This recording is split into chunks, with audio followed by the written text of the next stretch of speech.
What's good, YouTube? We are back again with another video, and I have to say, man, NBA playoffs have been crazy. So, I gave you a first round matchup. I didn't give you a second round video, unfortunately, but my Knicks played the Heat. My Knicks actually competed pretty well. I think we got the most out of our players.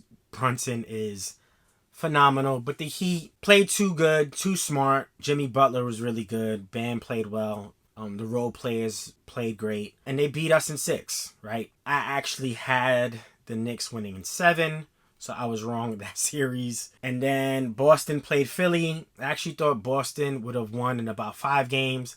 That went to 7 games. James Harden showed up 2 of those games, didn't show up the rest, and that was pretty much what it was. Boston ended up advancing, and now we have Boston and the Heat. And the first thing I'll tell you is I thought Boston would win in 7, but we're 4 games in. Right now it's currently 3-1.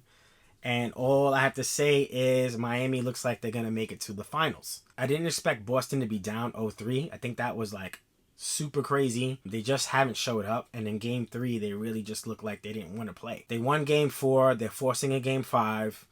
I still think Miami wins. Boston is talented enough because talent-wise, I think Boston is probably one of the most talented teams in the NBA, if not top 3, right? When you go from Tatum, Brown, the most winningest duo in the last 5 years, and then all the role players that they have, there's no question, I think on paper, Boston is the better team. The way the Heat execute, the way they play, the effort that they give, they are winning the series, man. So super crazy. And then on the West, round 2 was Nuggets Suns. I did pick the Nuggets to win in a game 7 because I felt like the Suns' depth just wasn't there.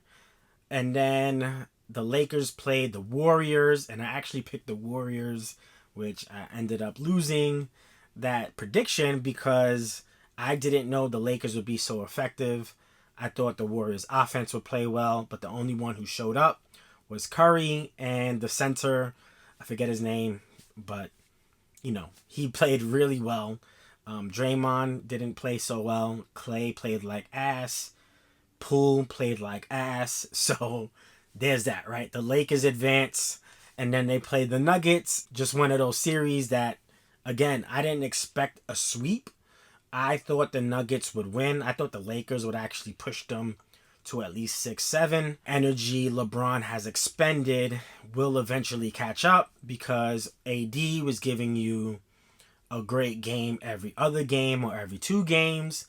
And now you're asking LeBron to basically show up or be big time every game. LeBron played great in his last game, game 4. He dropped 30, I think, in the first half. He ended up with 49-9. Super effort, played well defensively. You couldn't ask any more from a 38-year-old. Honestly, there's no reason a 38-year-old should be the best player on your team, and he was. Now you have Jokic, who is a breathing, walking triple-double.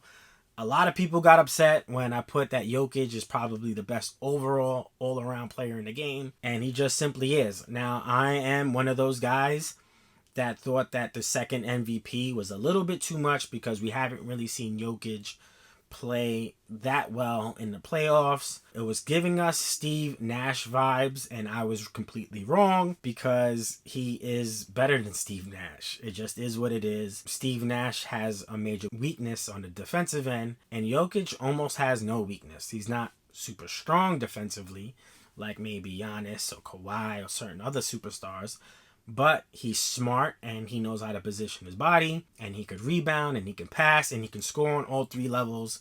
And I think right now, I've been on record, and I know I said this in the previous video, but I've been on record saying Giannis is the best player in the league. And I think right now you can give the edge to Jokic because Jokic doesn't have a weakness that other teams can exploit. I think that's right now the biggest difference between the two. Giannis has poor free throw shooting.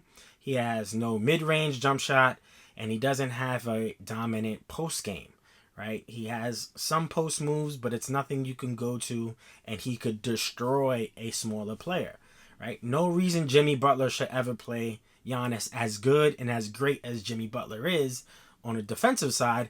He should never be able to play Giannis. And trust me, if Jimmy Butler's playing Jokic, Jokic will abuse him, right?